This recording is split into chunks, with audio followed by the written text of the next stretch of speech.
ఉమ్మడి కడప జిల్లా సమగ్ర అభివృద్ధికి అన్ని రకాలుగా చర్యలు తీసుకుంటామని రాష్ట్ర రవాణా శాఖ మంత్రి మండిపల్లి రాంప్రసాద్ రెడ్డి అన్నారు. జిల్లా పరిషత్ సర్వసభ్య సమావేశంలో ఆయన పాల్గొన్నారు. ఈ సందర్భంగా మంత్రి మాట్లాడుతూ తమ ప్రభుత్వం అధికారంలోకి వచ్చినప్పటి నుంచి ఎక్కడా కక్ష సాధింపు చర్యలు లేవన్నారు.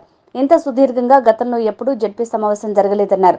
ప్రభుత్వం తీసుకుంటున్న ప్రతి చర్య పట్ల ప్రజలు సంతృప్తితో ఉన్నారన్నారు. స్థానిక సంస్థలకు నిధులు ఇవ్వకుండా గత ప్రభుత్వం ఇబ్బంది పెట్టిందన్నారు. ఇప్పుడు వాటిని చక్కదిద్ది స్థానిక సంస్థల్ని బలోపేతం చేస్తామన్నారు. కడప జిల్లా సర్వసభ్య సమావేశం ఈ జిల్లాలో ఏ విధమైన చర్యలు తీసుకుంటే రాబోయే కాలంలో అభివృద్ధికి పాటుపడాలో ఆ విషయాలపై ఇక్కడ చర్చించడం జరిగింది. ముఖ్యంగా తెలుగుదేశం పార్టీ యొక్క ఉద్దేశం ప్రజలు సంతోషంగా ఉండాలా. ప్రజలు సంతోషంగా ఉండాలంటే వాళ్ళకి ఏమైనా వసతులు కల్పించాలో అవన్నీ సంసిద్ధంగా చేయడమే ఈ రాష్ట్ర ప్రభుత్వం యొక్క లక్ష్యం. ఎక్కడ ఏ విధమైన కక్ష సాధింపు ఉండదని ఒక మంత్రిగా నేను ఈ సమావేశంలో చెప్తున్నా. ఎందుకంటే మేము ఏ రోజు ఈ రాష్ట్రంలో శాంతి భద్రతలకు ఆటంకం కలిగించే వాళ్ళని ఎవరిని ఉపేక్షించాం.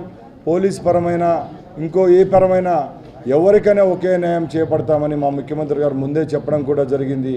ఈ రాబోయే 5 సంవత్సరాల్లో ఈ రాష్ట్రంలోనైతే జిల్లాల్లో అయితేనే ఉన్న ప్రజలకు మంచి ప్రభుత్వం అనిపించుకుంటే చాలని మా ముఖ్యమంత్రి గారు చెప్పడం జరిగింది. ఇక సభ్యులున్నా కూడా ఇప్పుడు పొద్దున్న నుంచి మీరు మీటింగ్ చూశారు. ఇలాంటి మీటింగ్ గత 5 సంవత్సరాల్లో ఎప్పుడైనా జరిగిందా నేను ప్రశ్నిస్తున్నా. ఎక్కడ మాకు అధికారం ఉందని అహం కానీ అహంకారం కానీ మాలో లేదు.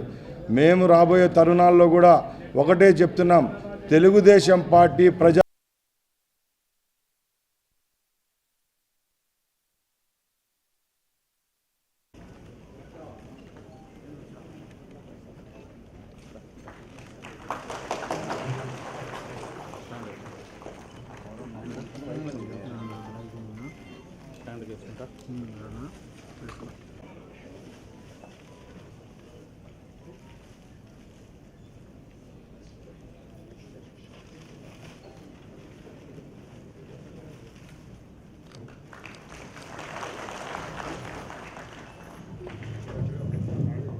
శాఖ తరఫున ఈ సంవత్సరం వర్షపాతం సుమారుగా 669 ఎమ్మెల్యేలకు గాను ఇప్పటికీ అధ్యక్ష, మొదటిగా ఈ సమావేశానికి అధ్యక్షత వహిస్తున్న డిప్యూటీ చైర్మన్ గారికి, మా మంత్రి గారికి, కలెక్టర్ గారికి, ఎమ్మెల్యేలు, ఎంపీలకు, ఎంపీ సభ్యులందరికీ, గౌరవనీయులు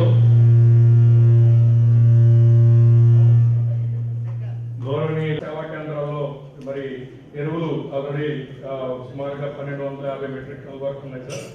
మరి రైతులకు సంబంధించిన క్రమాలు అయితే ఈ ప్రభుత్వంలో లేవున్నా ఇచ్చేది తీస్తాం కానీ బటన్ సిస్టమ్ తీసేసాం. కొత్త గవర్నమెంట్లో బటన్ ఉంటే ప్రాసెస్ 3,50,000 టన్నులు ఏజెన్సీ ఆ రోజు వెళ్ళిపోయారండి. సో ఏజెన్సీ ఆ రోజు జూన్ 4th ఏజెన్సీ వెళ్ళిపోయారు.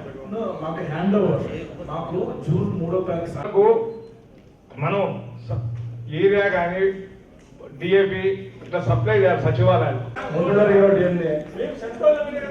అలా నిజంగా ఏమైతుందంటే ఊళ్ళల్లో వాళ్ళ మధ్య తగాదాలు కొట్టుకున్నా కానీ రాజకీయం పెరుగుతుంది.